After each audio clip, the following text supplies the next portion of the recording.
The Shinobi series has long been one of the best when it comes to action platformers, and even though this version shares a title with a game on the Mega Drive, it was actually a completely new adventure that sees you having to reclaim 5 elemental swords from corrupted shoguns throughout feudal Japan. Armed with your trusty katana, shurikens, and a growing arsenal of magic and stealth moves, you've got to slice your way through nearly 20 different levels that each come along with their own unique threats and obstacles to overcome. The gameplay is straightforward, and with a simple tap of the A button you'll swing your sword, but you're able to build combos with further hits, and scattered across the levels are crates hiding scrolls, and by collecting all of them you'll transform from a basic warrior into a full-on ninja. Early on you'll score a double jump that opens up vertical exploration and makes those trickier jumps a lot easier. Later you'll grab decoys and elemental magic that's tied to your sword, allowing you to unleash fire blasts, wind slashes and rock attacks that help mix up the otherwise simple swordplay. One area where the game shines is within its presentation, that's made up of pre-rendered sprites that possess a surprisingly good amount of different animations, which all play out smoothly, lending a nice amount of style to each swing of your sword, and that's not even mentioning the backgrounds that span gardens, underground mines and misty peaks that offer a lush feudal vibe for the player to take in. With its scroll hunting, evolving mechanics and challenging boss fights, there's plenty of replay value, making each and every run just as enjoyable as the last.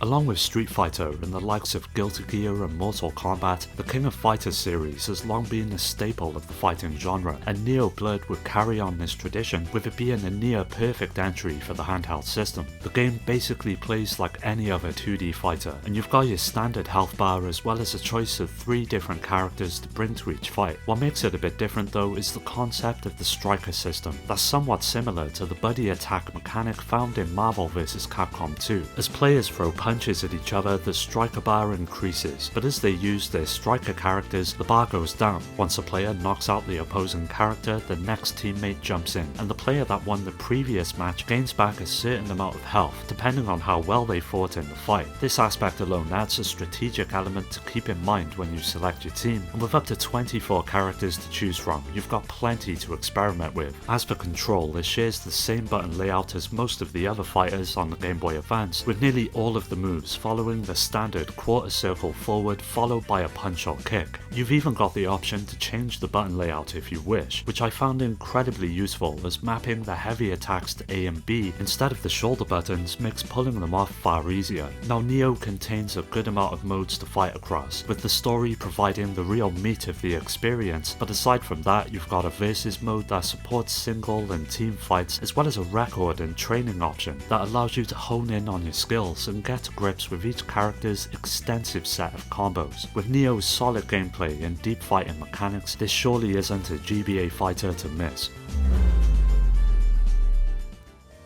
Originally a PC game from the 90s, Jazz Jack Rabbit was a completely new chapter of the often forgotten classic platformer that sees you once again answering the calls of Rabbit HQ to chase down your old nemesis and bring peace to the galaxy. Now the gameplay is the perfect blend of platforming and shooting, set across 5 different planets that are made up of nearly 30 levels, packed with enemies, traps and secrets to unlock. In the beginning you're armed with a basic blaster, but the fun ramps up as you grab new weapons and power-ups along the way. You end up with all sorts of different weapons, such as a machine gun for rapid fire, the flamethrower for toasty takedowns, and the big gun for plasma-powered mayhem. Then there's the carrot grenades that are quite limited, but end up being one of the more better weapons in the game that can clear the screen in a flash. But what keeps it interesting is that ammo is quite scarce, and you'll have to search each level for cash, which can then be spent on stocking up. To complement these various options are Jazz's abilities that see you spinning your ears like a helicopter to stay in the air after a jump, which ends up being a lifesaver in tricky spots such as floating platforms, dodging spikes, or reaching cache that's hidden in higher spots. Another great aspect of the game is just how good it looks on the small screen, and keeping with the cartoon vibe, Jazz has some rather comical animations as you move about, as do the enemies, with some of the bosses taking up the entire screen, which are all packed with plenty of detail. It ends up looking and playing just as well as any of the more popular platformers on the system, so if you're looking for something a bit different to jump into on the GBA, Jazz Jack Rabbit won't disappoint.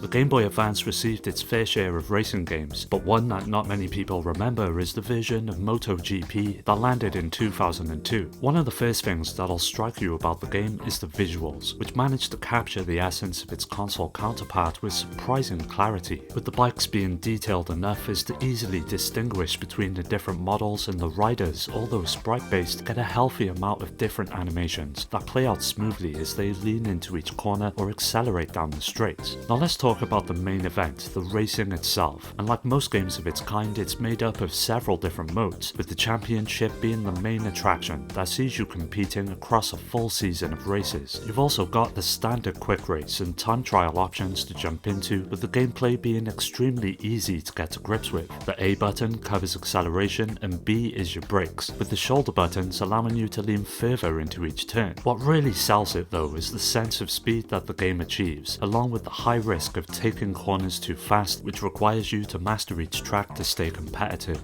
Although by 2025 standards it may seem a bit crude, back in its heyday it was truly impressive to see the full console experience condensed for the handheld space, and only proved even further that when in the right hands the Game Boy Advance was an absolute beast. MotoGP is easily one of the best overlooked races you can find on the console. World Reborn is a side-scrolling shooter with an RPG twist, and when it was initially conceived in the early 2000s, it never saw an official release due to not being able to get a license for the game, but would eventually get preserved with a limited physical run in 2015, giving the lost title a second life and a chance to share its unique take on the genre. Now in terms of gameplay, it's a shooter through and through, which sees you holding the A button for a continuous stream of fire, weaving through enemy attack patterns and collecting power-ups and upgrades to help keep you in the fight, such as spread shots or piercing lasers and speed boosts. What made it a bit different though were the several RPG mechanics that saw each enemy you take down or pick up you collect earning you XP, which both levels up your pilot and ship over time. As you rank up, your firepower increases as well as your health and speed, and whilst it's not a really deep system, it does add a satisfying layer of progression that sees you evolving with each run. Now there's 18 stages in total that each throw unique challenges your way that see the difficulty ramping up quite nicely and being punctuated with several boss fights that demand quick reflexes and the smart use of the abilities of your ship, from huge mechs to alien beasts that end up being a real standout as you chase higher scores or try to master each stage with your upgraded stats. With the Game Boy Advance's vast library and the circumstances of its release, it's easy to have overlooked this shooting gem, and while it may not be on the same level as the likes of Gradius or R-Type in its scope, the blend of its chaotic gameplay and RPG growth system delivers a game that's just as rewarding as it is relentless. Released exclusively in Japan, New Age wasn't just a simple retread or a side note, but was a full-on reimagining of the series' traditional feudal fare that swapped it out for a sleek sci-fi future for all of the action to play out in. It sees Goemon battling a supernatural force threatening the city, and with all of the text being in Japanese, it is a bit hard to figure out what's going on in terms of story, but you won't need any knowledge of the language to enjoy its gameplay, and this is where the game steals the show. At its core, it's an action platformer that sees you teaming up with different characters as you take on 10 stages, as well as bonus mech fights that'll see you jumping, slashing and blasting to the end. Like most games in the series, you've got your pipe for when enemies are up close and personal, as well as projectiles for those lurking in the distance, as well as a few power-ups scattered throughout each level that help you get the job done. The mech battles are by far the most enjoyable moments of the game that switch the action to a first-person perspective and give you command of a few different abilities, such as laser shots and punches, as well as the option to defend yourself against incoming shots. They all take place in a pseudo 3D arena and make clever use of the hardware, such as rotating sprites and parallax scrolling, to offer truly engaging fights. For the first Goemon game to hit the GBA, it was a competent platformer that brought together all of the aspects that made the series so beloved, and even though the change from the more traditional setting to a sci-fi one may put off a few purists, it's still really fun to play for both fans of the series and newcomers alike.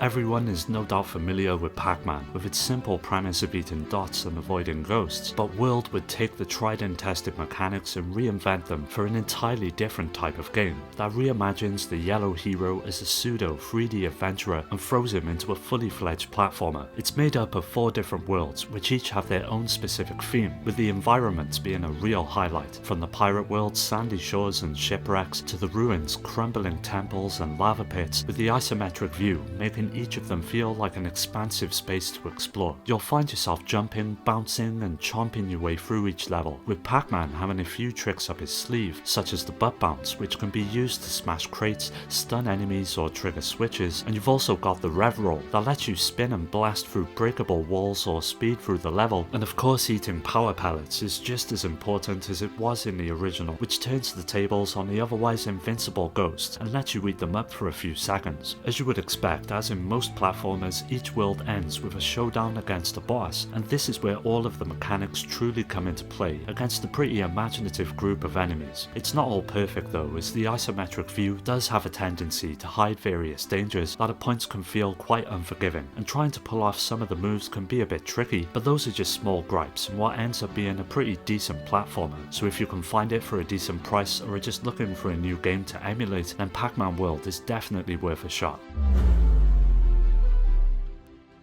Back to Stone is by far one of the most unique adventures on the GBA that sees you taking up the fight as a nameless hero as you set out to get revenge on the evil overlords that have destroyed the world. You soon realise that you've been transformed into a half-human, half-demon hybrid with the ability to turn living things into stone, and this is what lies at the heart of the experience. This simple mechanic becomes a tool for both combat and puzzle solving across the near 20 different levels that make up the game, and your character has a single punch attack, but you also get to unleash a powerful energy blast that's beholden to the amount of crystals you've collected throughout any given level. This attack is best saved for some of the more menacing foes, such as the several bosses that pose a far greater threat, and when your health is running low, this is when you fully transform into a demon that sees your attack power severely increase, allowing you to deal greater amounts of damage for a short period of time. Now the puzzles are the real standout. It can be used to safely traverse electric floors, hit switches to unlock doors, or change the direction of rotating platforms. There are also ramps and arrows in the environment that let you launch the stones across big gaps, which all contribute to the rather clever puzzles that end up being a real challenge to figure out. It's not without its issues though, and the main one has to be its password system that's used for keeping track of your progress, and will see you having to jot down a new one every few minutes. But it's a small trade-off, and with save states it doesn't really end up being an issue, and it ends up being a really imaginative game that's well and truly worth giving a go.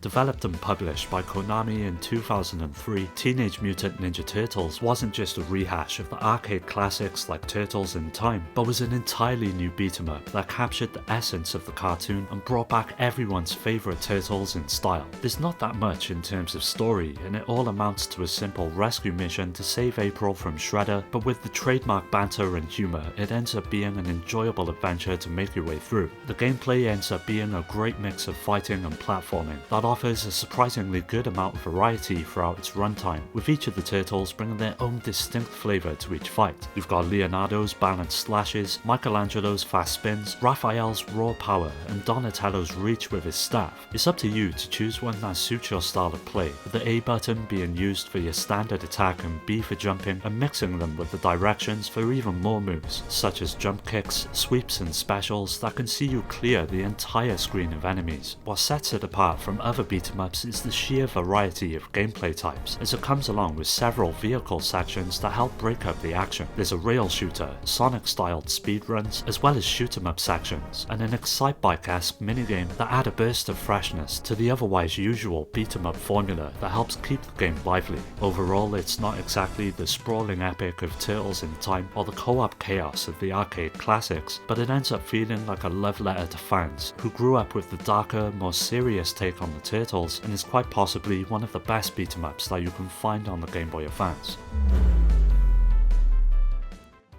Harry Potter and the Prisoner of Azkaban was a completely different take when compared to the games that released on the home consoles. It wasn't a straightforward action-adventure, and instead steered the game into a turn-based RPG that was perfectly tailored towards the strengths of the handheld. Following the events of the film, it stays true to the source material, and follows Harry and his friends as he uncovers the secrets of his past. When it comes to the gameplay, it's equal parts exploring and fighting, with the turn-based battles offering up the core of the experience, where you control Harry, Ron and Hermione and get to wield their unique magic. It's a pretty standard menu-based system that sees you casting spells, using items or defending, and watching the group unleash their attacks in satisfying bursts. Naturally, progression also manages to play a major role, and all of your spells will level up the more you use them and end up becoming more powerful versions that offer multiple hits and a higher amount of damage, ensuring that you'll always be in with a fighting chance. Outside of the battles, you'll roam around the school and have to deal with several puzzles that can only be solved by leveraging your magic in different ways, from creating platforms to cross gaps to pulling levers and pushing objects, and with so many secrets to be found, it's a good idea to explore as much as you can, with the game rewarding those that go out of their way with special items that benefit the party in special ways. It's not a game that stands out as one of the best RPGs on the system by any means, but one that proves that even a licensed game can end up being something rather special, and even though it got overshadowed by some of the bigger hits on the console, for fans it is well worth a playthrough. Well, that does it for another video. Keep an eye out for the next part, as that will be coming up soon, so don't forget to subscribe and hit that bell to get notified about new videos. You can follow me on all of the socials, which are linked below, to stay up to date, and also join my growing community on Discord to meet many like-minded gamers to continue the conversation with. I'd like to give a special shout out to my Patreon supporters: Rhino, Skill Jim,